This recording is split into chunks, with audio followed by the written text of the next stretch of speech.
میں اور میرا سوتیلا بھائی اکیلے رہتے تھے۔ میرا بھائی مجھ سے بہت پیار کرتا تھا۔ جب میری شادی ہوئی تو میں بھائی کو اپنے ساتھ لے گئی۔ وہ روز رات کو الائچی والا دودھ ہم دونوں میاں بیوی کو پلاتا تھا۔ ہم گہری نیند سو جاتے تھے۔ جب صبح اٹھتے تو میرے برابر میں شوہر کے بجائے میں نہیں جانتی تھی کہ کچھ رشتے انسان کو کہیں کا نہیں چھوڑتے۔ کبھی کبھی کسی کی محبت بھی ہمارے لیے دوہرا عذاب بن جاتی ہے۔ عورت خود کو جتنا مرضی سمجھدار چالاک سمجھ لے، لیکن مرد سے دھوکہ کھا ہی جاتی ہے، اور جو دھوکہ میں نے کھایا اس نے مجھے جیتے جی مار ہی ڈالا تھا۔ سب سے پہلا تانا میں نے اپنے گھر سے رخصت ہوتے ہوئے یہ سنا تھا کہ دلہن جہیز میں اپنے بھائی کو بھی سسرال لے جا رہی ہے۔ لوگوں کی طنزیہ باتیں میرے کانوں سے ٹکرائی تھیں، لیکن میں چپ رہی، کیونکہ میرے علاوہ میرے بھائی حاشر کا اور کوئی نہ تھا۔ ہم 2 بہن بھائی ہی تھے۔ والدین عمرے کے لیے گئے تو جہاز کے حادثے کا شکار ہو گئے۔ میرا بھائی مجھ سے کافی چھوٹا تھا۔ ہمارا گھر کرائے کا تھا، اسی لیے گھر چلانے کے لیے میں نے جاب کر لی۔ وہیں میری ملاقات اسفند سے ہوئی۔ وہ میرے ساتھ آفس میں ملازمت کرتے تھے، مجھے پسند کرنے لگے۔ جب انہوں نے مجھے شادی کے لیے پروپوز کیا تو میں نے صاف کہہ دیا کہ میں چھوٹے بھائی کو اکیلا نہیں چھوڑ سکتی۔ اسفند میرے حالات سے واقف تھے، اسی لیے انہیں اس بات سے کوئی اعتراض نہیں تھا۔ وہ بھی اکیلے ہی رہتے تھے۔ ان کے والدین ان کے بڑے بھائی کے ساتھ بیرون ملک میں ہی رہتے تھے، اسی لیے اپنا رشتہ میں نے خود ہی اسفند سے طے کیا تھا۔ کینڈل لائٹ ڈنر، بڑے رومانٹک ماحول میں اسفند نے مجھے انگوٹھی پہنائی تھی۔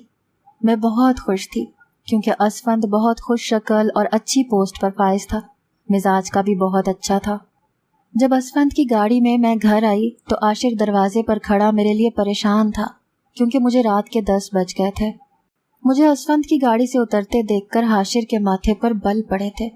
وجہ شاید یہ تھی کہ میں نے ابھی تک حاشر کو اسفند کے بارے میں بتایا نہیں تھا۔ میں گھر کے اندر آئی تو وہ میرا 17 سالہ بھائی مجھ پر روب جماتے ہوئے پوچھنے لگا، اپیا کون تھا یہ شخص؟ میں نے اسے اسفند کے بارے میں سب کچھ بتاتے ہوئے انگوٹھی بھی دکھائی جو اس نے مجھے پہنائی تھی۔ وہ مجھے غصے سے دیکھ رہا تھا، کہنے لگا مجھے یہ شخص پسند نہیں ہے، دیکھ لینا اپیا یہ مجھے آپ سے الگ کر دے گا۔ لیکن میں نے اسے کہا کہ اسفند ایسا نہیں ہے، وہ بہت اچھا ہے، تم بے فکر رہو، میں اسے کہہ چکی ہوں کہ میرا بھائی میرے ساتھ رہے گا۔ شادی ہوتے ہی میں حاشر کو اپنے ساتھ اپنے گھر لے گئی۔ میرے سسرال والے میری شادی کے چند دن بعد ہی واپس جا چکے تھے۔ ہم نے بھی واپس سے آفس جوائن کر لیا تھا۔ حاشر کالج میں پڑھتا تھا۔ شادی کے بعد بھی میں نے اپنی جاب نہیں چھوڑی تھی، کیونکہ میں نہیں چاہتی تھی کہ اسفند میرے بھائی کا خرچہ اٹھائے اور مجھ پر احسان جتائے۔ میرا بھائی میرا بڑا لاڈلا تھا، جتنا میں اس کا خیال رکھتی تھی اتنا ہی وہ بھی میرا خیال رکھتا تھا۔ لیکن میں نے محسوس کیا تھا کہ اسفند کا رویہ میرے بھائی کے ساتھ بس نارمل سا تھا۔ ہم دونوں میاں بیوی ایک ہی آفس میں کام کرتے تھے، اسی لیے ایک ساتھ ہی گھر پہنچتے تھے۔ میں رات کو ہی دوپہر کا بھی کھانا بنا لیتی تھی تاکہ حاشر کالج سے آ کر کھانا کھا لے۔ لیکن اسفند کے ساتھ نہ جانے کیا مسئلہ تھا، جیسے ہی میں آفس سے گھر آتی حاشر کے پاس مجھ سے کرنے کے لیے ڈھیروں باتیں ہوتی تھی۔ وہ شروع سے ایسے ہی مجھ سے باتیں کرتا تھا۔ شادی سے پہلے وہ پورا دن گھر میں اکیلا ہی ہوتا تھا۔ جب میں آفس سے واپس آتی تو وہ مجھ سے ڈھیر ساری باتیں کرتا۔ میں ہی حاشر کے لیے سب کچھ تھی، اس کی ماں، اس کا باپ، اس کی بہن، اسی لیے وہ مجھ سے بے تحاشا محبت کرتا تھا۔ اسفند جب تک میرے ساتھ آفس میں ہوتے وہ بالکل ٹھیک ہوتے تھے، لیکن جب گھر آتے تو حاشر کو دیکھ کر ان کا موڈ آف ہو جاتا۔ حالانکہ ہمارے آنے پر حاشر ہی ہمیں کھانا گرم کر کے دیتا تھا اور کھانے کے بعد چائے بھی بنا کر دیتا تھا، لیکن اسفند اس کی کسی بات کا جواب نہیں دیتے تھے۔ شروع میں حاشر نے بہت کوشش کی کہ وہ اسفند سے بے تکلف ہو جائے، لیکن اسفند کا اکھڑا انداز دیکھ کر وہ اس سے بات کرنے سے ہی کتراتا ہی تھا۔ لیکن میں اپنے بھائی کو وقت ضرور دیتی تھی۔ میں رات کو اگلے روز کا کھانا بنا لیا کرتی تھی۔ اسی دوران حاشر میری مدد بھی کرتا رہتا تھا اور باتیں بھی۔ وہ مجھے اپنے کالج کے قصے سنانے لگتا۔ میرا یہ وقت بہت اچھا گزر جاتا تھا، لیکن اسفند اپنے کمرے میں ہی ہوتے تھے۔ میں جب سارے کام نمٹا کر کمرے میں جاتی تھی تو اسفند کا موڈ بہت خراب ہوتا تھا۔ میں بھی دن بھر کی تھکی ہوتی تھی، اسی لیے کمرے میں آ کر لیٹ جاتی تھی۔ اسفند لیپ ٹاپ میں نہ جانے کیا کرتے رہتے تھے۔ چند دن تو یہی سب کچھ چلتا رہا، لیکن ایک دن میں اپنے کمرے میں آئی ہی تھی، اسفند بھی وہیں موجود تھے۔ جب حاشر نے میرے کمرے کا دروازہ اتنی زور سے کھٹکھٹایا کہ میں ڈر سی گئی۔ اسفند بھی اٹھ کر بیٹھ گئے۔ میں نے جلدی سے دروازہ کھولا تو حاشر بدحواس سا تھا۔ اس کا پورا چہرہ پسینے سے شرابور تھا۔ وہ اس قدر گھبرایا ہوا تھا جیسے کچھ انہونی سی ہو گئی ہو۔ وہ اندر آتے ہی میرے گلے لگ گیا، کہنے لگا اپیا اس کمرے میں نے سایہ دیکھا ہے، مجھے بہت ڈر لگ رہا ہے، وہ مجھے مار ڈالے گا، پلیز آپ آج میرے پاس سو جائیں۔ وہ بچپن سے ہی سائے سے ڈرتا تھا، پتہ نہیں کیوں وہ سائے کو دیکھ کر خوفزدہ ہو جاتا تھا۔ پہلے وہ امی کے ساتھ سوتا تھا، پھر جب میرے والدین کا انتقال ہو گیا تو وہ اور بھی ڈرنے لگا، پھر میرا ہاتھ پکڑ کر ہی سوتا تھا۔ میں اسے سہلانے لگی، تسلی دینے لگی۔ میں نے کہا حاشر تم اب بڑے ہو گئے ہو، بریو بوائے بنو۔ میں ابھی اسے سمجھا ہی رہی تھی کہ اسفند میرے پاس آ گئے۔ نہ جانے کیوں مجھے غصے سے گھورنے لگے۔ حاشر مجھ سے پیچھے ہٹ گیا، لیکن میری منت کرنے لگا کہ میں اس کے پاس بیٹھ جاؤں، جب وہ سو جائے تو بے شک واپس اپنے کمرے میں چلی جاؤں۔ میں حاشر کے ساتھ اس کے کمرے میں چلی گئی۔ میرا ہاتھ پکڑے 1 گھنٹے میں وہ سو چکا تھا۔ میں واپس کمرے میں آئی تو اسفند سگریٹ پی رہا تھا، پورا ایش ٹرے وہ سگریٹ سے بھر چکا تھا۔ مجھے دیکھ کر کہنے لگا کہ یہ کیا طریقہ ہے تمہارے بھائی کا کہ تمہارے گلے ہی لگ گیا؟ چھوٹا تو نہیں ہے اب وہ، ذرا تمیز اور لحاظ نہیں ہے اس میں۔ میں اسفند کی بات سن کر حیرت زدہ ہوئی تھی، لیکن پھر بھی میں نہ جانے کیوں وضاحتیں دینے لگی۔ میں نے کہا کہ امی ابو کی حادثاتی موت کے بعد سے وہ ڈرنے لگا تھا۔ میرا چھوٹا بھائی ہے اسفند، کیا ہو گیا ہے آپ کو؟ لیکن وہ تو بپھر کے رہ گیا۔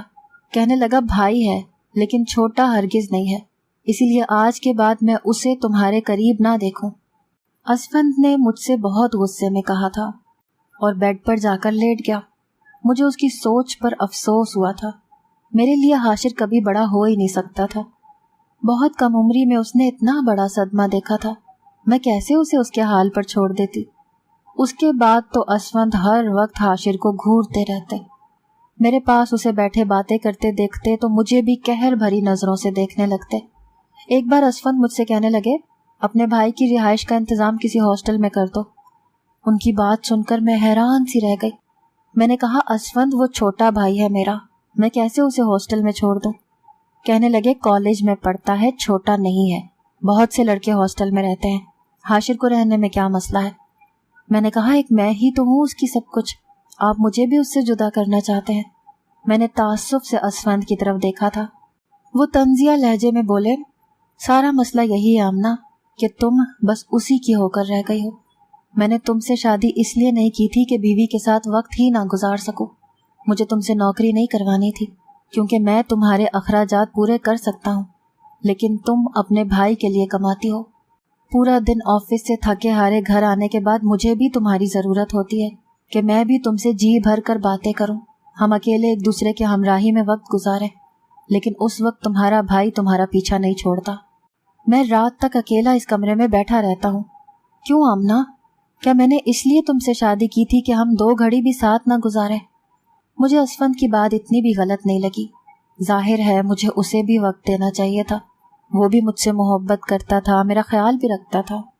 اکثر آفس میں بھی میرے حصے کی فائلیں خود ہی دیکھنے لگتا تھا، کہتا تھا یہ میں کر دیتا ہوں، تم فکر مت کیا کرو۔ پھر جب سے ہماری شادی ہوئی تھی فرصت کے لمحات کم ہی ملتے تھے، لیکن یہ بھی ایک اٹل حقیقت تھی کہ میں حاشر کو اپنی محبت سے محروم نہیں کر سکتی تھی، میں اسے خود سے دور نہیں بھیج سکتی تھی، ورنہ وہ ذہنی مریض بن جاتا۔ اسی لیے میں نے اسفند سے کہا کہ آپ حاشر کو ہاسٹل مت بھیجیں، میں کل سے آپ کو شکایت کا موقع نہیں دوں گی۔ انہوں نے مجھے کوئی جواب نہیں دیا۔ اگلے روز گھر آتے ہی کھانا کھانے کے بعد میں اپنے کمرے میں چلی گئی۔ مجھے اسفند کے موڈ کی بھی فکر تھی، مجھے اتنی جلدی کمرے میں دیکھ کر ان کے چہرے پر مسکان سی سج گئی۔ آج وہ بالکل ٹھیک تھے، مجھ سے بہت سی باتیں بھی کرتے رہے، پھر کہنے لگے تیار ہو جاؤ، آئس کریم کھانے چلتے ہیں۔ میں تیار ہو گئی، لیکن جب میں کمرے سے باہر نکلی تو حاشر منہ سجائے بیٹھا تھا، مجھے شکوہ کناہ نظروں سے دیکھنے لگا۔ پورا دن اسے بھی میرا ہی انتظار ہوتا تھا، لیکن میں بھی بے بس تھی، اسی لیے اس سے نظریں چرا گئی۔ لیکن نہ جانے کیوں مجھے کچھ بھی اچھا نہیں لگ رہا تھا۔ اسفند خوش تھے لیکن میں نہیں۔ مجھے بار بار یہ خیال آ رہا تھا کہ کیا حرج تھا کہ حاشر بھی ہمارے ساتھ آ جاتا، آئس کریم تو اسے بھی بہت پسند ہے۔ میں زبردستی ہی اسفند کے ساتھ مسکراتی رہی، حالانکہ میرا موڈ بالکل بھی نہیں تھا۔ گھر جانے سے پہلے میں نے حاشر کی پسند کی آئس کریم بھی لے لی۔ گھر جا کر اسے آئس کریم دی تو کہنے لگا میرا موڈ نہیں ہے اپیا۔ یہ کہہ کر وہ اپنے کمرے میں چلا گیا۔ میرا دل اپنے بھائی کے اداس چہرے کو دیکھ کر کٹ سا گیا تھا۔ مجھے اسفند کی سنگت میں بھی ایک بے چینی سی رہنے لگتی تھی۔ اب تو اسفند مجھے 2 گھڑی بھی حاشر کے ساتھ بیٹھنے نہیں دیتے تھے۔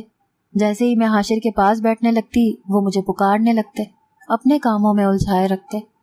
حاشر اب چپ چپ رہنے لگا تھا، مجھ سے بات کرنی بھی چھوڑ دی تھی۔ بس وہ صرف مجھے دیکھتا تھا اور اس کی آنکھوں میں میرے لیے ڈھیروں شکوے ہوتے تھے۔ میں یہ سوچتی تھی کہ عورت بھی شادی کے بعد کتنی بے بس ہو جاتی ہے۔ ایک مرد کے ساتھ گھر بسانے کے لیے اسے ہر بار ہی میکے کے رشتوں کی قربانی دینی پڑتی ہے۔ میرا پورا میکا میرا بس ایک بھائی ہی تو تھا، وہ بھی اسفند سے برداشت نہ تھا۔ مجھے کبھی کبھی حاشر کا اداس چہرہ دیکھ کر یہ لگتا تھا کہ میں نے شادی کر کے اپنے بھائی کے ساتھ زیادتی کر دی ہے۔ ایک دن جب ہم آفس سے گھر آئے تو حاشر کہنے لگا کہ چینی ختم ہے، میں چائے کے لیے چینی لے کر آتا ہوں۔ وہ چینی لینے چلا گیا۔ اتنی دیر میں نے کھانا گرم کیا اور اسفند کے ساتھ کھانا کھانے لگی۔ اسفند مہینے بھر کا راشن ایک ساتھ ہی لاتا تھا۔ مجھ سے کہنے لگا کہ مہینے بھر کی چینی اتنی جلدی کیسے ختم ہو سکتی ہے؟ تم تو روز روز میٹھا بھی نہیں بناتی۔ میں نے کہا تو کیا حاشر جھوٹ بول رہا ہے؟ میرا لہجہ ذرا سخت ہی تھا، وجہ اسفند کا رویہ تھا جو میرے لاڈلے اکلوتے بھائی سے وہ برتتا تھا۔ کہنے لگا میں نے یہ کب کہا ہے کہ وہ جھوٹ بول رہا ہے؟ پر ہو سکتا ہے کہ تم نے جہاں کچن کا سامان رکھا ہو وہاں حاشر کو چینی نظر نہ آئی ہو۔ اسفند کی بات سن کر میں کھانا بیچ میں ہی چھوڑ کر کچن میں چلی گئی۔ راشن کے ڈبے دیکھے تو چینی سچ مچ میں نہیں تھی۔ میں نے وہ ڈبہ اسفند کو لا کر دکھا دیا۔ میں نے کہا میرا بھائی جھوٹا نہیں ہے۔ وہ کہنے لگے تم کیوں بات کو بڑھا رہی ہو آمنہ؟ وہ بھی غصے سے مجھ سے بات کرنے لگے۔ میں نے کہا کیونکہ آپ کا رویہ میرے بھائی کے ساتھ ایسا ہی ہے۔ وہ میری بات پر کچھ دیر تو کچھ نہ بولے، پھر کہنے لگے ٹھیک ہے، میں کچھ نہیں کہتا اسے، جو جی میں آئے کرو۔ یہ کہہ کر وہ بھی کھانا چھوڑ کر اپنے کمرے میں چلے گئے۔ حاشر چینی لے کر آیا اور 2 کپ چائے بنا کر مجھے دے دی اور اپنا کپ ہاتھ میں پکڑے واپس اپنے کمرے میں چلا گیا۔ میں چائے لے کر اپنے کمرے میں آ گئی۔ میں نے چائے اسفند کو دی اور خود ہی اس سے معذرت بھی کر لی، کیونکہ محبت مجھے اسفند سے تھی۔ نہ میں اسے ناراض دیکھ سکتی تھی نہ ہی اپنے بھائی کو اداس۔ لیکن جیسے ہی میں نے اور اسفند نے چائے پی، کچھ دیر بعد ہی ہمیں نیند آنے لگی۔ ایسی گہری نیند آئی کہ پھر صبح ہی آنکھ کھلی۔ مجھے حیرت سی ہونے لگی کہ میں کیسے اتنی دیر سو گئی۔ میں نے تو رات کو کھانا بھی نہیں بنایا اور اس وقت آفس کے لیے بھی دیر ہو رہی ہے۔ اسفند کا بھی یہی حال تھا۔ جلدی میں ہم لوگ تیار ہو کر باہر نکلے تو حاشر کالج کے لیے تیار تھا، لیکن جب میری نظر کچن میں پڑی تو میرے ہوش ہی اڑ گئے۔ پورے کچن کا سامان بکھرا پڑا تھا، راشن کے ڈبے گرے ہوئے تھے، مہینے بھر کا راشن برباد ہو چکا تھا۔ آٹا، دال، چاول سبھی زمین پر تھے اور ان پر چوہے مار دوا کھلی گری پڑی تھی۔ اسفند تو یہ دیکھ کر ہی پریشان ہو گئے، کہنے لگے یہ سب کس نے کیا ہے؟ ہزاروں روپے کا راشن مٹی ہو چکا ہے۔ نہ جانے کیوں وہ حاشر کو دیکھ رہے تھے جو خود بڑی حیرانی سے کچن کی بگڑی حالت دیکھ رہا تھا۔ کہنے لگا کہ مجھے تو رات کو ایسی نیند آئی کہ میں ابھی ہوش میں آیا ہوں، مجھے لگ رہا ہے بلی آئی ہوگی، اکثر کچن کے روشن دان سے اندر آ جاتی ہے۔ اسفند نے گھڑی دیکھی، مجھ سے کہنے لگے کہ تم آج آفس نہ جاؤ، کچن کا حشر بگڑا ہوا ہے، تم صاف صفائی کر لو، میں باس سے بات کر لوں گا۔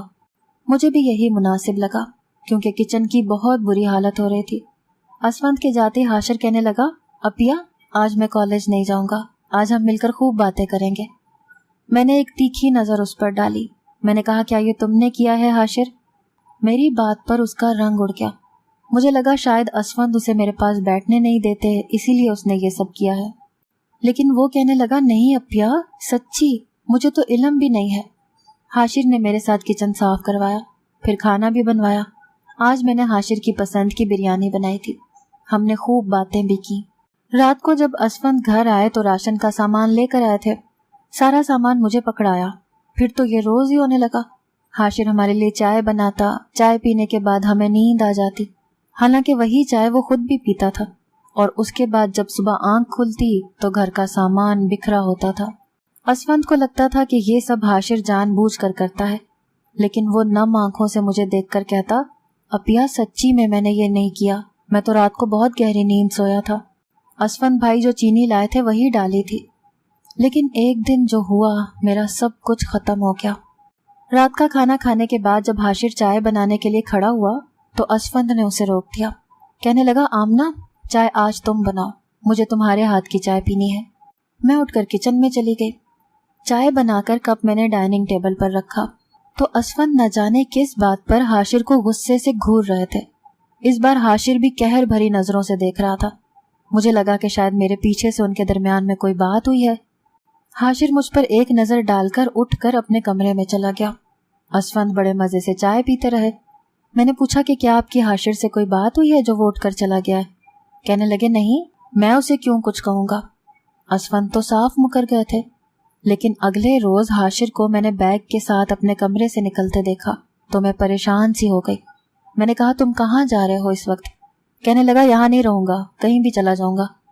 یہ بات سن کر میں نے اسفند کی طرف دیکھا, وہ نظریں چرا گئے. میں نے کہا تم کہیں نہیں جاؤ گے حاشر, اگر تم کہیں جاؤ گے تو میں بھی یہاں نہیں رہوں گی. میری بات سن کر اسفند مجھے حیرت سے دیکھنے لگے. میرے پاس آ گئے. کہنے لگے تم کہیں نہیں جاؤ گی, سمجھی؟ اسے جہاں جانا یہ جا سکتا ہے. میں نے کہا ہرگز بھی نہیں اسفند, اگر آپ کے گھر میں میرے بھائی کے لیے کوئی جگہ نہیں ہے تو میں بھی یہاں ہرگز نہیں رہوں گی. میری بات پر وہ کہنے لگے کہ میں نے اسے جانے کے لیے نہیں کہا. حاشر کہنے لگا اپیا پلیز مجھے جانے دیں, میں آپ کا گھر برباد نہیں کرنا چاہتا. اسفند حاشر سے غصے سے بولے. کہنے لگے بند کرو یہ ڈرامے بازی, میں نے تم سے ایسا کچھ نہیں کہا تھا کہ تم یہ سب ڈرامہ کریٹ کر کے بیٹھ جاؤ. مجھے اسفند کی بات پر غصہ آنے لگا. میں نے کہا غلطی میری ہے کہ میں نے آپ کی بات پر اعتبار کیا. یہ بھول گئی تھی کہ یہ ایک عورت کا ہی ظرف ہوتا ہے کہ وہ اپنے شوہر کے ساتھ ساتھ اس کے گھر والوں کی خدمت میں بھی اپنی ساری عمر گزار دیتی ہے. اپنے بہت سے حسین لمحوں کو سسرال والوں کی خدمت کی نظر کر دیتی ہے. لیکن ایک مرد اتنا ظرف نہیں رکھتا. محبت کے تو بڑے دعوے کیے تھے آپ نے اسفند. مجھ سے کہا تھا کہ میرے بھائی کو اپنے گھر پر رہنے دیں گے, اور اب وہ کہنے لگے یہ بہت دن سے کیا حرکتیں کر رہا ہے یہ تم بھی دیکھ رہی ہو. چائے میں نشہ ڈال کر ہمیں پلا کر پورے گھر کی حالت بگاڑ کے رکھ دیتا ہے. کبھی تم نے اس سے پوچھا ہے کہ اسے کیا تکلیف ہوتی ہے جب تم میرے پاس ہوتی ہو تو؟ اسفند کی بات پر میں نے تعصب سے انہیں دیکھا تھا. میں نے کہا کہ آپ کے پاس کیا ثبوت ہے کہ حاشر یہ کرتا ہے؟ ہو سکتا ہے آپ یہ سب کرتے ہو تاکہ حاشر کو گھر سے نکالنے کا آپ کو بہانہ مل جائے. وہ مجھے غصے سے دیکھنے لگے. کہنے لگے میں نے ایسا کچھ نہیں کیا, لیکن تمہیں بھی یقین اپنے بھائی کی بات پر آئے گا, مجھ پر نہیں. لیکن تمہیں جو سوچنا ہے سوچتی رہو. اسے بھی جہاں جانا ہے یہ چلا جائے, لیکن تم میری بیوی ہو اسی لیے تم میرے ہی گھر میں رہو گی. میں نے کہا کہ مجھے ایسا کوئی رشتہ نہیں نبھانا جس کی خاطر مجھے اپنے بھائی کو چھوڑنا پڑے. وہ مجھے بہت غور سے دیکھنے لگے.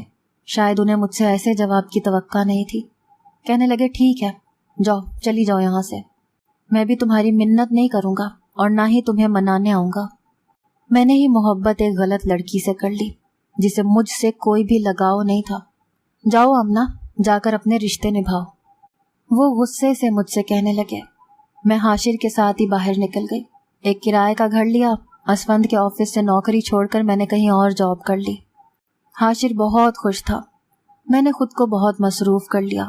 میں اسفند کو سوچنا بھی نہیں چاہتی تھی, لیکن کچھ چیزیں انسان کے اختیار میں نہیں ہوتی, جن میں سے ایک میرے لیے اسفند کی محبت تھی.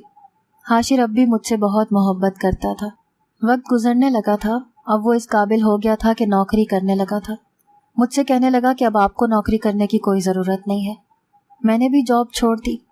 حاشر سے اس کی شادی کے لیے کہا تو کہنے لگا کہ پہلے آپ شادی کر لیں اپیا. میں نے کہا کہ اب ایسی کوئی خواہش نہیں ہے. پھر میں اب بھی اسفند کے نکاح میں ہوں, لیکن وہ نہ جانے کہاں جا چکا ہے. تم ہو نا حاشر, تمہاری شادی ہوگی, بچے ہوں گے تو میرا بھی دل لگ جائے گا. میری بات سن کر وہ کچھ تذبذب سا تھا. پھر میرے پاس بیٹھ گیا. کہنے لگا مجھے شادی نہیں کرنی, وہ لڑکی مجھے آپ سے جدا کر دے گی. میں نے کہا کیوں جدا کرے گی, بہن بھائیوں کے رشتے کبھی نہیں ٹوٹتے. کہنے لگا آپ جیسا حوصلہ شاید مجھ میں نہیں ہے اپیا.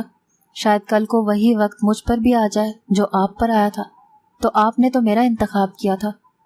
میں نے کہا کہ ضروری تو نہیں کہ تمہاری بیوی اسفند جیسی ہو. حاشر نے اپنی ایک کولیگ سے شادی کر لی تھی, لیکن وہ مجھے برداشت نہیں کرتی تھی. اسے حاشر مکمل طور پر چاہیے تھا. اس کی سنگت میں اسے میرا وجود برا لگنے لگا تھا. اب تو حاشر بھی بدلنے لگا تھا. میں ایک ناکارہ سامان کی طرح ایک کونے میں پڑی رہتی تھی.